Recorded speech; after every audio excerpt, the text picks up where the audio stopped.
Hello, welcome to our channel Zariya Islam. Stay updated for new videos. کریم نے فرمایا سب سے بڑا گناہ جو کبھی معاف نہیں ہو سکتا وہ شرک ہے۔ تو مشرکوں کے تہوار میں شریک ہونا، ایسے کہ وہاں ان کے بتوں کی عبادت ہو رہی ہو، اس سے خوش رہنا، یہ بھی شرک ہے۔ اس سے راضی رہنا، ان کے ساتھ ساتھ وہ اعمال کرنا شرک ہے، اس سے بچا جائے۔ حضرت مجدد اللہ تعالیٰ علیہ نے یہی تو جہانگیر سے کہا تھا، یہی تو اکبر سے کہا تھا، ہمارا دین سب سے جدا اور منفرد ہے۔ ایک طرف تو شرک سے امت کو بچنے کی تعلیم دی گئی، لیکن ایک طبقہ ایسا ہے جس کو تعویذ پہننا بھی شرک نظر آتا ہے، جس کو مزار پہ جانا بھی شرک نظر آتا ہے، جس کو میلاد النبی کا جلوس بھی شرک نظر آتا ہے، جس کو فاتحہ پڑھنا بھی شرک نظر آتا ہے، جس کو رسول اللہ کی نعت پڑھنا بھی شرک نظر آتا ہے۔ مجھے حیرت ہے، توحید کا نام لے کر کے گلی گلی پھرنے والوں، تمہیں کبھی توحید کا مزہ بھی ملا ہے؟ شرک کی ڈیفینیشن بھی تمہیں پتہ ہے؟ شرک کہتے کسے؟ میں محققین کی آراء میں نہ جاتے ہوئے اور تحقیق کی تک بندیوں میں آپ کو نہ الجھاتے ہوئے بس عرف کے اعتبار سے دو جملوں میں شرک کی تعریف بتاؤں، علماء موجود ہے۔ شرک اسے کہتے ہیں جو چیز اللہ کے لیے خاص ہے اس کو دوسرے کے لیے جاننا، ماننا اور اس کا قائل ہونا، یہ شرک ہے۔ جو چیز اللہ کے لیے خاص، اللہ کے لیے جو چیز خاص وہ بندے کے لیے ماننا، غیر اللہ کے لیے ماننا شرک ہے۔ یہ ایک دم آسان سی تعریف۔ اب اگر کوئی یہ کہتا ہے سرفرا کہ مزار پہ جانا شرک ہے، تو گویا کہ وہ اللہ کی بھی مزار مانتا ہے۔ کیوں؟ اس لیے کہ جو چیز اللہ کے لیے خاص ہے وہ بندے کے لیے ماننا شرک۔ تو بندے کو آپ نے موت کا مزہ چکھنے کے بعد قبر میں داخل کیا، قبر میں لٹایا آرام کے لیے، اور پھر آپ اس کے مزار پر یہ سوچ کر کے کہ یہ دنیا سے کوچ کر گیا، موت کا مزہ چکھ کر کے گیا، تو قبر پر آپ گئے۔ اگر اس کو شرک کہتے ہیں تو پھر گویا کہ در پردہ آپ یہ کہتے ہیں کہ اللہ کی بھی کوئی مزار ہے اور وہ اللہ کے لیے خاص ہے، اب آپ نے کسی اور کی مزار بنا لی، یہ شرک ہو گیا۔ نادان، میرا اللہ مزار سے پاک ہے، وہ موت سے پاک ہے، وہ حی و قیوم ہے، اس کو کبھی موت نہیں آنے والی، وہ زندگی بھی دیتا ہے، موت بھی دیتا ہے، اس کی زندگی دینے کی شان یہ ہے وہ چاہے تو مردہ انڈے سے زندہ مرغی کو پیدا کرتا ہے، یہ اللہ کی شان ہے۔ تو مزارات پہ جانا شرک کیسے ہو گیا؟ ہاں، بت خانوں میں جانا شرک ہوگا، اس لیے کہ بتوں کی عبادت کی جاتی ہے اور ہم مزاروں کی عبادت نہیں کرتے۔ اگر ہم مزاروں کی عبادت کرتے تو ہمارے محلوں میں مسجدیں نہیں ہوتی، ہم مٹی کی قبریں یوں ہی بناتے رہتے اور معاذ اللہ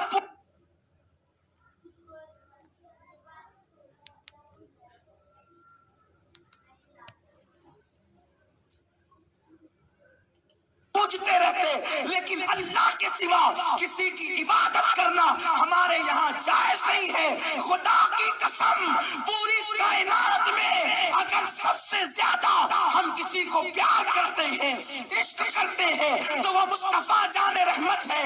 اپنی جان سے زیادہ جس سے پیار کرتے ہیں وہ مصطفیٰ جان رحمت ہے، لیکن جب ان کا کلمہ پڑھتے ہیں تو کہتے ہیں عبدہ و رسولہ۔ ہم ان کو جب بندہ مانتے ہیں، جب ان کو خدا نہیں کہتے تو کسی ولی کو خدا کیسے مانے، کسی برگزیدہ کو خدا کیسے مانے؟ ارے جسے جان سے زیادہ پیار کیا، جب اسے خدا نہ کہا، بلکہ ہم تو یوں کہتے ہیں، اہل سنت کا امام، ہمارا امام امام احمد رضا یوں فرماتے ہیں کہ لیکن رضا نے ختم سخن اس پہ کر دیا۔ مصطفیٰ کی ثنا ختم یہاں ہوتی ہے، لیکن رضا نے ختم سخن اس میں کر دیا۔ خالق کا بندہ، یہ ہمارا عقیدہ ہے، خالق کا بندہ، خلق کا آقا کہو تجھے، یہ ہمارا نظریہ ہے۔ تو جب انہیں محبوب، اور ایک بات بتاؤں، ہمیں تو حضور کو شریک ماننے میں لطف ہی نہیں آتا. کیوں؟ ہم اپنے نبی کا یا اپنا نقصان کریں شریک مان کر؟ اپنا نقصان تو یہ کہ مشرک ہو گئے، اور نبی کا نقصان یہ کہ میرا تیرا ہو گیا، دونوں کو جدا کر دیا. جو شریک ہوتا ہے وہ جدا ہوتا ہے، جو پارٹنر ہوتا ہے وہ جدا ہوتا ہے. ہم نبی کو پارٹنر اور شریک نہیں مانتے، ہم حبیب مانتے ہیں. شریک ماننے میں کوئی فائدہ بھی نہیں، نہ اپنا نہ نبی کا. نبی کے لیے یہ کہ خدا سے جدا کر دیا، اور اللہ کا فرمان ہے حبیب. یہ یہود و نصارہ تو یہ چاہتے ہیں کہ اللہ کو اس کے رسولوں سے جدا کر دیں. یہ تو مومنوں کا طریقہ بھی نہیں. تو ہم حبیب مانتے، شریک نہیں، کیونکہ شریک میں چار چار آنے کا، ایک ایک آنے کا حساب ہوتا ہے. یہ تیرا، یہ میرا، اور اس پہ جھگڑے بھی ہوتے ہیں، پھر اس پر قتل بھی ہوتے ہیں، پھر اس پر لڑائیاں بھی ہوتی ہیں. اس لیے ہم شریک نہیں مانتے، ہم حبیب مانتے ہیں. شریک مانے نقصان. چاند میں نے بنایا، تو نے توڑا کیوں؟ سورج میں نے ڈبایا، تو نے نکالا کیوں؟ نادان، تجھے توحید نہیں پتا. توحید تو قریب نواز والوں کو معلوم ہے، توحید تو غوث الاعظم والوں کو معلوم ہے. کیوں؟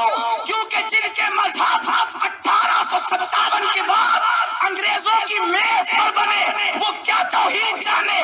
توحید تو وہ جانتے ہیں جن کا مسلک 1450 سال پرانا ہے.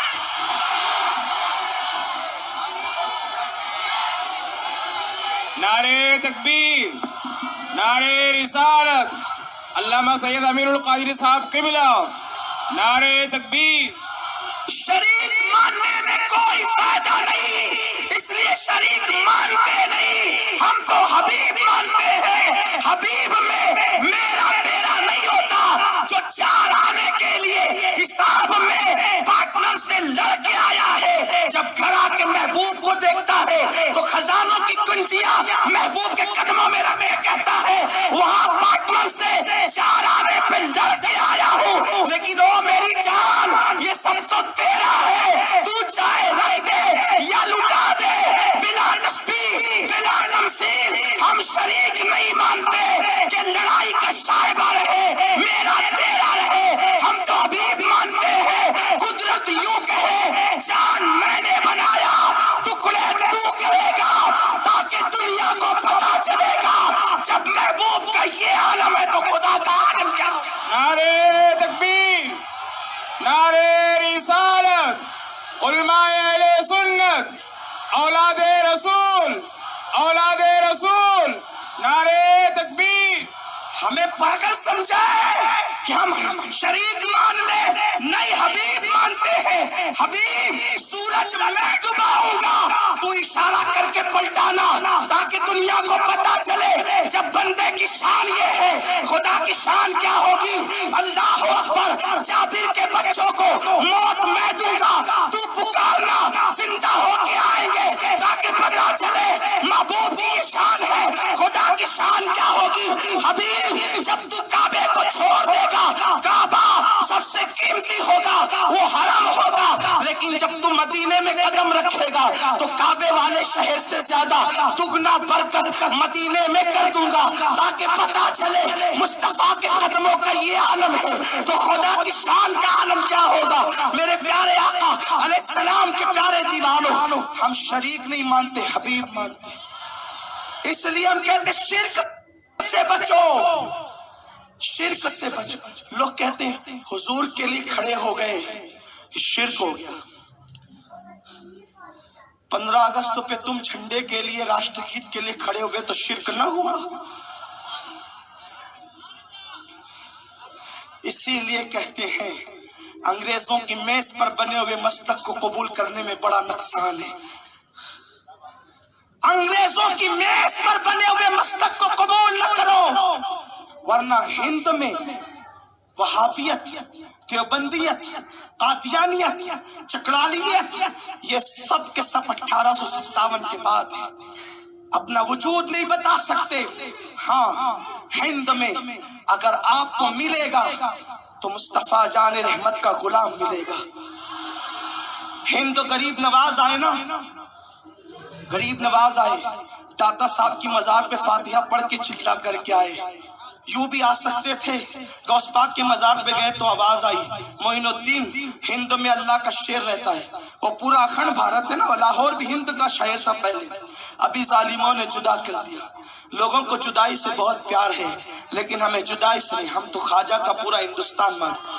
اکھنڈ بھارت، خواجہ ہند کے راجا ہے اور اکھنڈ بھارت کے راجا ہے، اور ان کو راجا میرے غوث نے بنایا ہے، مدینے والے مصطفیٰ نے بھیجا ہے. اور جب میرے آقا غریب نواز آئے تھے نا تو پرتھوی راج اکھنڈ بھارت کا سمراٹ تھا، اسے جو قتل کروایا اس کے بعد کوئی غیر مسلم ہند کا سمراٹ نہ بن سکا. کیوں؟ اس لیے کہ ایک ملک میں دو سمراٹ نہیں ہو سکتے. خواجہ کی آمد سے پہلے سمراٹ تھا، خواجہ کی آمد کے بعد کوئی سمراٹ آج تک نہیں بن سکا، کیونکہ ایک ملک میں دو سمراٹ نہیں ہو سکتے. جب نبی کا بنایا ہوا سمراٹ موجود ہے تو اوٹوں پہ بنائے ہوئے سمراٹ کی حیثیت کیا ہے؟ اللہ اکبر. جو اوٹوں پر بنتے ہیں 5 سال کے بعد اٹھا کر پھینک دیے جاتے ہیں، جو مدینے والے کے اشارے پہ بنتے ہیں قیامت تک کے لیے کوئی اقتدار کی کرسی سے ہٹا نہیں سکتا. حکومت وقت یاد رکھے، یہاں تو کل دوسرا رہے گا. زمین ہندوستان کا راجا ہمارا خواجہ سدا رہے گا. نعرے تکبیر، نعرے رسالت، خواجہ کا ہندوستان. بغداد میں غوث اعظم کی مزار پہ غوث پاک کہتے ہیں ہندوستان میں اللہ کا شعر ہے، پہلے وہاں جانا پھر اجمیر جانا.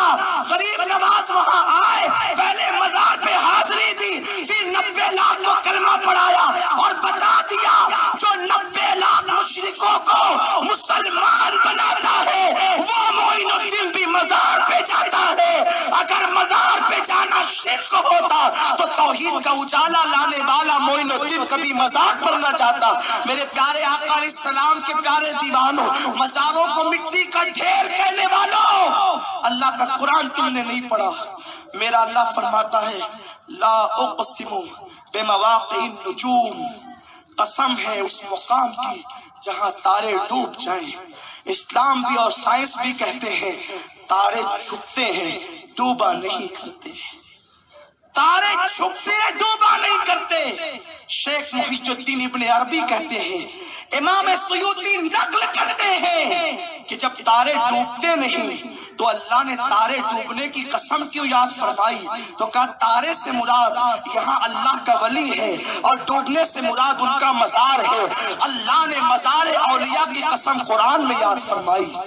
آپ غور کریں، جسے تم مٹی کا ڈھیر کہتے ہو خدا ان کی قسمیں یاد کرتا ہے. شرک سے بچو، شرک سے بچو، شرک سے محفوظ رہو. اللہ شرک کو پسند نہیں کرتا اور مشرک ہمیشہ جہنم میں